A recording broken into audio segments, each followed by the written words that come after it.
నమస్తే ఎన్డీఎల్ న్యూస్కి స్వాగతం.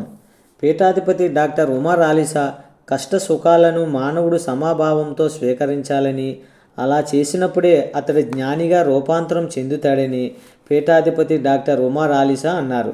శ్రీ విశ్వ విజ్ఞాన విద్య ఆధ్యాత్మిక పీఠం 97వ వార్షిక జ్ఞాన మహాసభలో భాగంగా రెండవ రోజు సోమవారం పిఠాపురం కాకినాడ ప్రధాన రహదారి నందుగల నూతన ఆశ్రమ ప్రాంగణంలో జరిగినది. ఆధ్యాత్మిక తత్వం, సుహృద్భావము, సమైక్యత, సంతోషం, ఆనందం, సుఖం, ఆరోగ్యం ఇవన్నీ మనం అంతా కోరుకుంటున్నాం.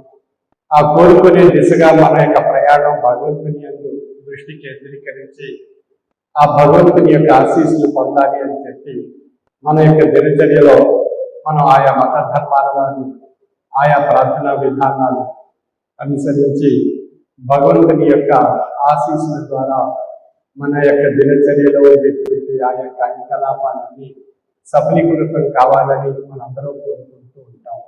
ప్రతి మత ధర్మంలో ఉండేటువంటి వారు వారి వారి మత ధర్మ విధానాన్ని బట్టి ఆయా ప్రార్థనా విధానాలు అనుసరించి ఆ భగవత్ ప్రసాదాన్ని ఆశీస్సులు పొందడం ద్వారా మన దినచర్యలో ఉండేటువంటి ఫలాలన్నీ ఫలిస్తాయి అనేటువంటి ఒక గొప్ప భక్తి, విశ్వాసము, లక్ష్యము చేత ఆ భగవంతుని జ్ఞానం చేత అందిస్తూ ఉంటాం.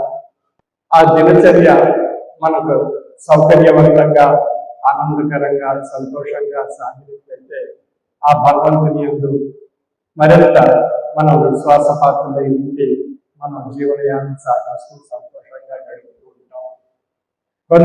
కొందరి జీవితాల్లో ప్రతిరోజు కష్టాలు, బాధలు, సమస్యలు ఏర్పడుతూ ఉంటాయి. ఆ బాధలు, కష్టాలు, సమస్యలు తొలగిపోవడానికి భగవంతుడిని ప్రార్థిస్తూ ఉంటాం. ఆ కష్టాన్ని, ఆ బాధను తొలగించమని,